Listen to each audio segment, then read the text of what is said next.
Hello and welcome back, fellow preppers. Today we have another top 10 list for you, and that is a top 10 list of things that you should consider that may get you in trouble with concealed carry. That is, concealed carry handguns, things that you might not think of that could get you into a lot of trouble if you ever have to use your weapon. In no particular order. Number one, do not modify your gun. I know it is really tempting to make modifications, to make it have a hair trigger, or to do other things, to attach things to the gun, remove things from the gun. Do not do this. Do not alter that gun from the factory settings at all. If you ever have to use the weapon, they are going to take your gun, they are going to send it to a lab, and they are going to completely disassemble it.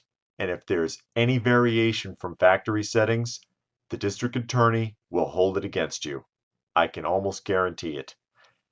If you want to spend the next 2 years in court proving that you did not deliberately modify your trigger to be a pound lighter so that you could be a more efficient killer, don't modify that gun from the factory settings.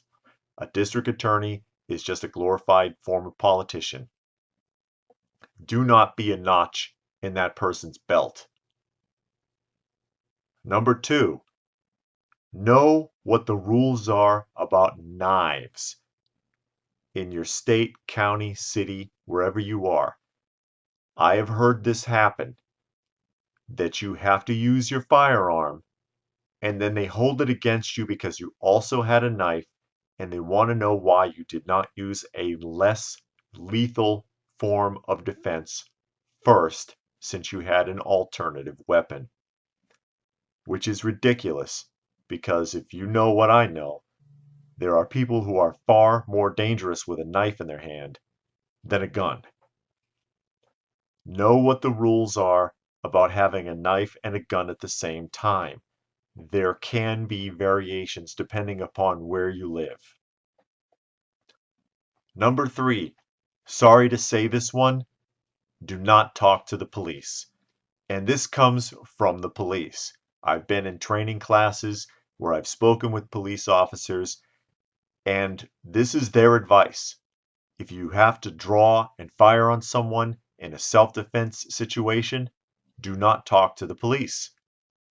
Everything that you say can and will be held against you. That is not a right, that is a warning. The advice that I've been given is to say that you want to see the paramedic, that you're really shooken up, which most people probably would be having to shoot someone. I want to see the paramedic. I want to go to the hospital. If you do this, the police cannot speak to you because their prescribed method is to give you a sedative. And anything that you say while you're on a sedative cannot be taken accordingly. So the police will not speak to you once you've done this. I know it's slippery, but that's the advice that police officers have told me. Number four, don't carry one of those fake badges. You know those concealed carry badges that they advertise? Do not get caught with one of these if you get into trouble. And if you have to shoot someone in self-defense, odds are you're going to be in some sort of trouble because they will detain you. And if they find this little fake badge on you that they sell to people who are concealed carry holders, a district attorney, once again, looking to put a notch in his belt, will sit there and say that you were trying to impersonate an officer. I've heard this happen.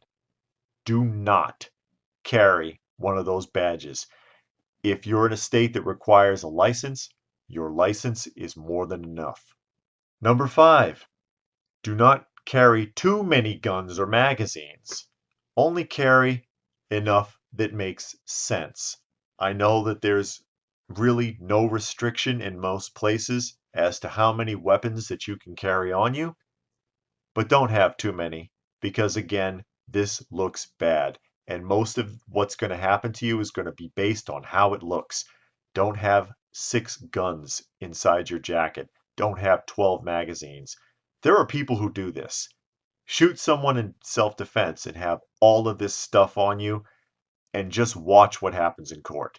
You're going to spend the next couple of years and several thousand, tens of thousands of dollars trying to explain why you're innocent. Number 6, and this one goes without saying, never fire a warning shot. If you have to pull out your weapon, be committed. If you fire a warning shot, what that looks like is premeditation. And that's what you'll be accused of. You fired more than one shot, you did not aim at your target, you were thinking about it too hard, you were looking for trouble. Don't get put in that corner. If you absolutely must draw and fire, then draw and fire. Hit your target.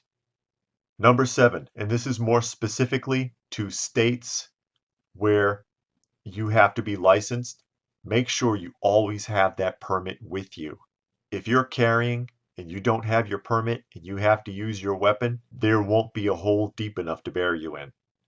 Never find yourself in this situation.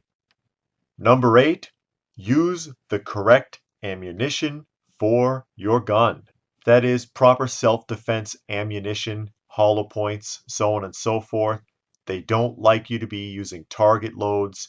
They don't like FMJs. And they say that that is to prevent collateral damage. That's not exactly true. One of the main reasons that they don't want you to have other types of ammunition is because there's a risk of it penetrating armor, and they don't want you to be able to concentrate shots on a law officer. That's really the bottom line of it. But a hollow point, as it expands, is not likely to do that.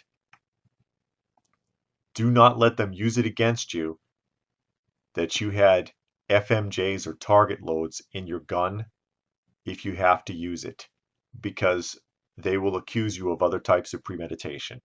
Number 9, know the laws in your state about carrying a weapon. What kind of gun, what kind of ammo is and is not allowed, and make sure you know the laws of any states that you are visiting, because your permit may not be any damn good where you're going. Or you may be in a state that does not require a permit and going to one that does.